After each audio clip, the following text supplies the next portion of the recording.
बकरीद से अगले दिन की बात है। तारीख थी 29 मई 2026। शाम के लगभग 4 बजे के आसपास का वक्त हो रहा था। सना नाम की एक महिला होती है जो लगभग 1550 किलोमीटर का सफर तय करने के बाद अपने प्रेमी के घर पहुंच जाती है। उसका दरवाजा खटखटाती है और जैसे दरवाजा खटखटाया जाता है तो एक महिला सामने से आ जाती है। दरवाजा खोलते ही पूछा जाता है कि तुम कौन। वो कहती है कि मेरा नाम सना है, क्या ये फैसल का घर है। और जैसे फैसल के घर के बारे में पूछा जाता है तो वो महिला कहती है कि हाँ, फैसल का घर है। तुम कौन हो। वो मेरा नाम सना है और मैं मुंबई से आई हूँ। जब वो मुंबई से आने की कहानी बताती है तब एकदम से उस महिला को घर के अंदर लिया जाता है। अंदर लेने के बाद पूछा जाता है कि आप कौन हो और क्या बात है। वो कहती है कि मैं फैसल की होने वाली बीवी हूँ और आपकी होने वाली बहू। जैसे उसने अपने बारे में ये इंट्रोडक्शन दिया तो महिला एकदम से सन्न रह जाती है। तुरंत ही वो अपने बेटे के पास जाती है और बेटे के पास जाने के बाद कहती है कि तूने किस महिला को अपने घर में लेके आया है। जरा देख तो सही, तेरी उम्र अभी 20 साल भी कंप्लीट नहीं हुई है और जो वो महिला घर में आई है वो कम से कम 35 के आसपास की होगी, तो उससे लगभग 15 साल से ज़्यादा ही बड़ी होगी।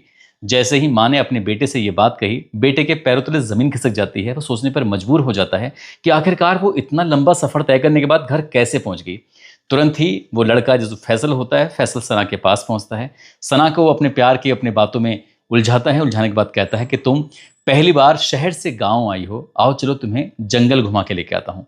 और जैसे ही फैसल ने अपनी प्रेमिका से सना से कहा कि तुम्हें जंगल घुमा के लेके आता हूँ, सना सुनकर एकदम से गदगद हो जाती है, खिलखिला जाती है।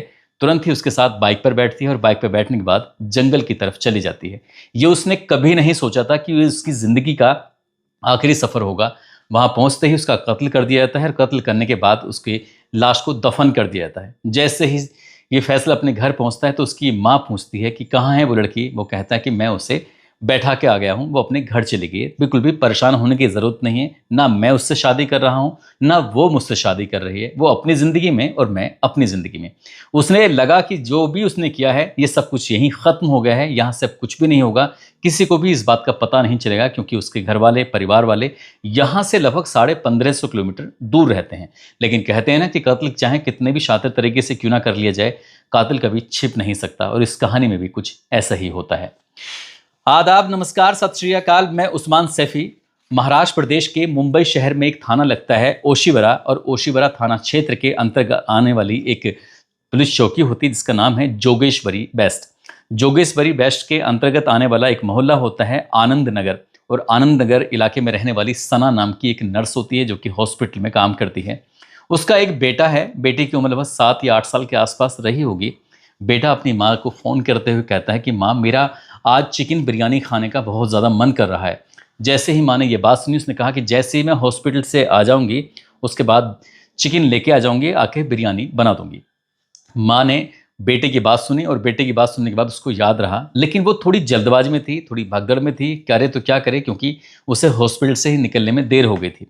जैसे ही वो मुर्गे वाली दुकान पे पहुंचती है और मुर्गे वाली दुकान पे जाने के बाद थोड़ी जल्दबाजी में वो बातचीत कर रही थी। वो पूछता है कि मैडम इतना परेशान क्यों हो रही हो।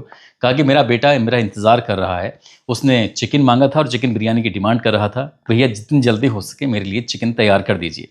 उस लड़के ने चिकन तैयार कर दिया और चिकन तैयार करने के बाद उस महिला यानी कि नर्स के हाथ में दिया। नर्स से कहा कि तुम्हें मैडम परेशान होने की बिल्कुल भी ज़रूरत नहीं है, आप मेरा मोबाइल नंबर रख लीजिए और जब जब आपको चिकन की ज़रूरत हो आप मुझे एक बार फ़ोन कर देना, मैं एकदम ताज़ा चिकन आपके घर पे पहुंचा दूंगा।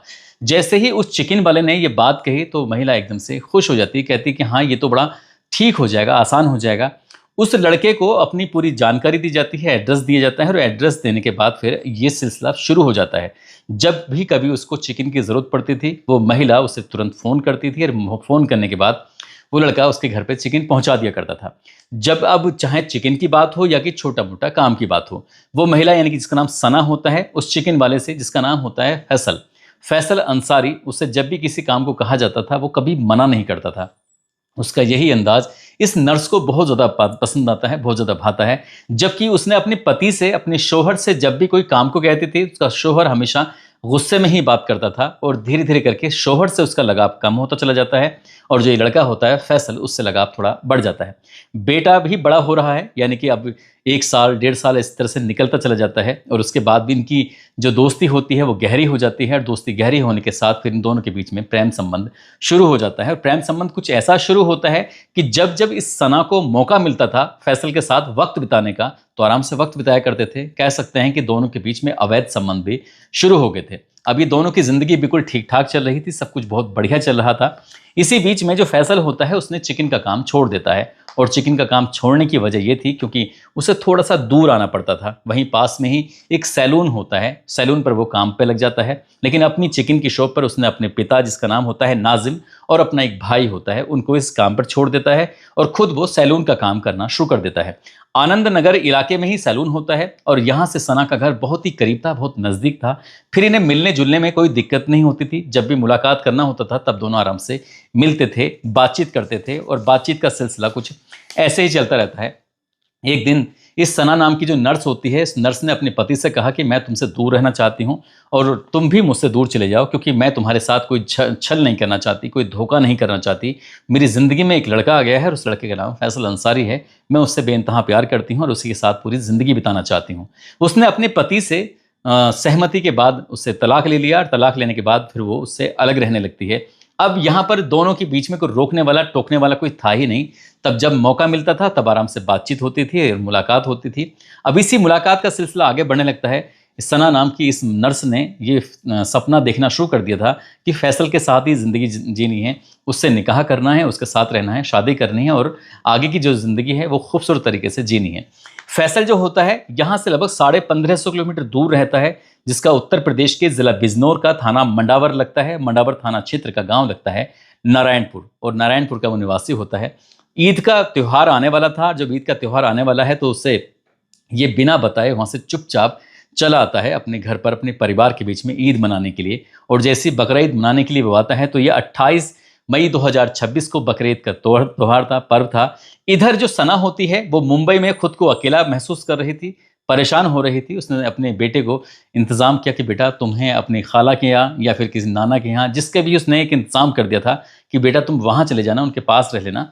और मैं बस यूं गई और यूं वापस आई। यानी कि उसने इस सरप्राइज़ दिया था। उसने अपने परिवार में किसी को भी इस बात की जानकारी नहीं दी थी कि आखिरकार वो जा कहाँ रही है। और उसने लगभग 1550 किलोमीटर का सफ़र तय करने के लिए हवाई जहाज़ का टिकट कराया।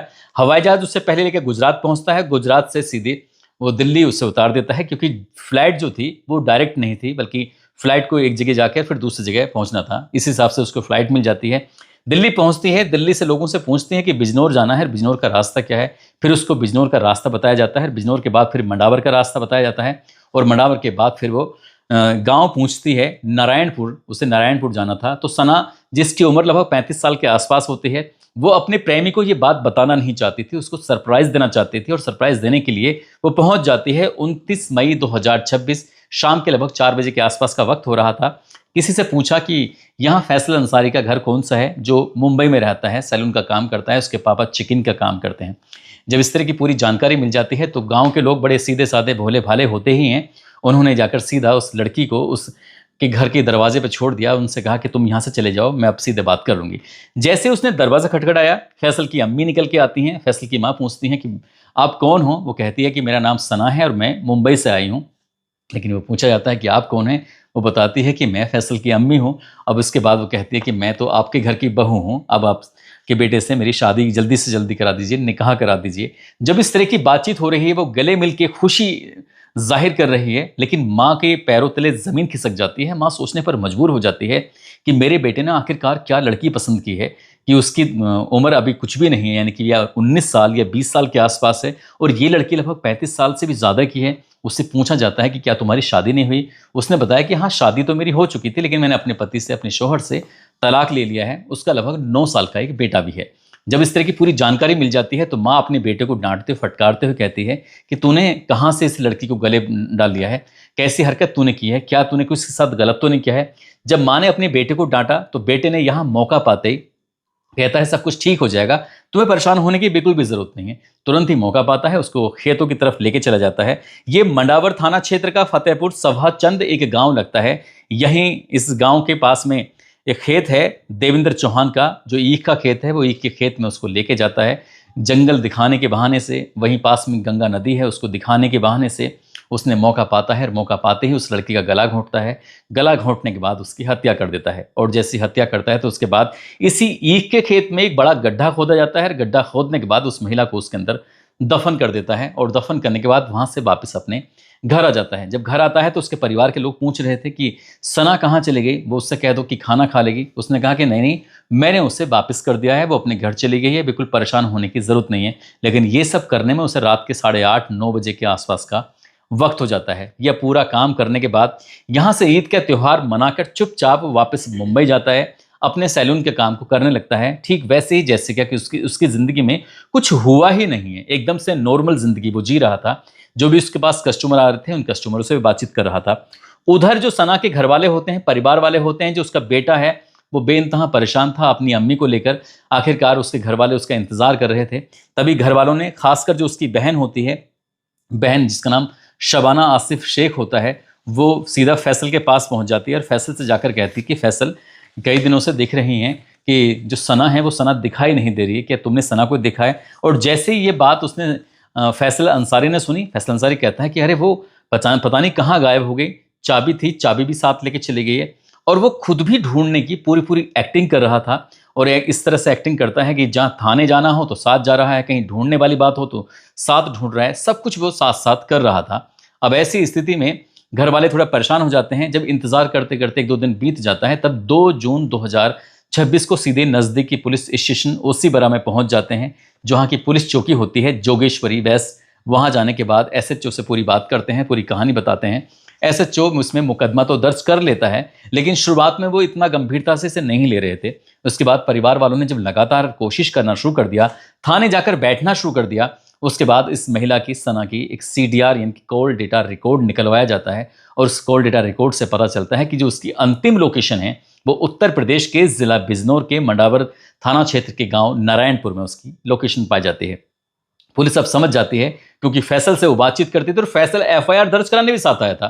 पुलिस ने उस फैसल को पकड़ा, सख्ती से उससे पूछताछ की। और जब सख्ती से पूछताछ की तो यहाँ से यानी कि ये सीधा 12 जून 2026 को सीधे वहीं पहुंचते हैं बिजनौर में, बिजनौर के उस थाने क्षेत्र में।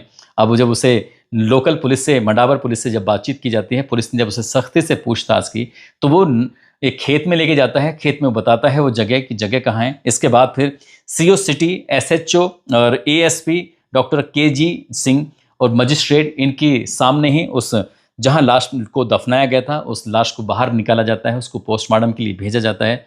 इससे पूछा गया कि जो उसका सामान है वो कहाँ है, तो उसने कहा वो सामान तो उसने गंगा नदी में बहा दिया, और जो उसका मोबाइल था, उसके मोबाइल का सिम तोड़ दिया, मोबाइल उसने अपने पास रखा हुआ है। पुलिस ने फिलहाल उस लाश को तो कब्जे में ले लिया है, उसका पोस्टमार्टम कराया जा रहा है, लेकिन इस मामले की पूरी जांच पड़ताल जो कर रही है वो ओसीबारा थाना क्षेत्र की पुलिस कर रही है। वहीं से टीम आई थी, इन्होंने कोऑर्डिनेट करने के बाद उस लाश को बरामद कर लिया।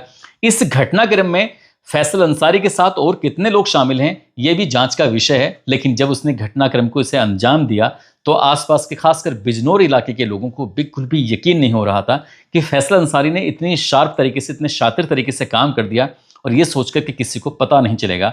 लेकिन कत्ल को वो ज़्यादा दिन छिपा नहीं पाया। बकरा ईद के अगले ही दिन उसने इस घटनाक्रम को अंजाम दिया था और 12 जून 2026 को वो पकड़ा जाता है। उसके बाद पुलिस इसे सीधा मुंबई लेके चली जाती है। अब आगे की पुलिस जांच पड़ताल करने के बाद ही क्लियर करेगी कि इसमें कितने आरोपी हैं, क्या मामला है, क्या नहीं है। दोस्तों, इस पूरे घटनाक्रम को सुनाने का उद्देश्य किसी को परेशान करना नहीं है, किसी का दिल दुखाना नहीं है, बल्कि आपको जागरूक करना है, आपको सचेत करना है और आपको बताना है कि कत्ल को या किसी भी अपराध को कितने भी शातिर तरीके से क्यों ना कर लिया जाए, लेकिन जो कातिल होता है ना, या फिर अपराधी जो होता है, वो कोई ना कोई सबूत छोड़ जाता है। और यहाँ पर उसकी अंतिम लोकेशन जो थी उस लड़की की, उसकी वजह से ये केस खुल जाता है। आप सब लोग अपना ख्याल रखें, सुरक्षित रहें। जय हिंद, जय भारत।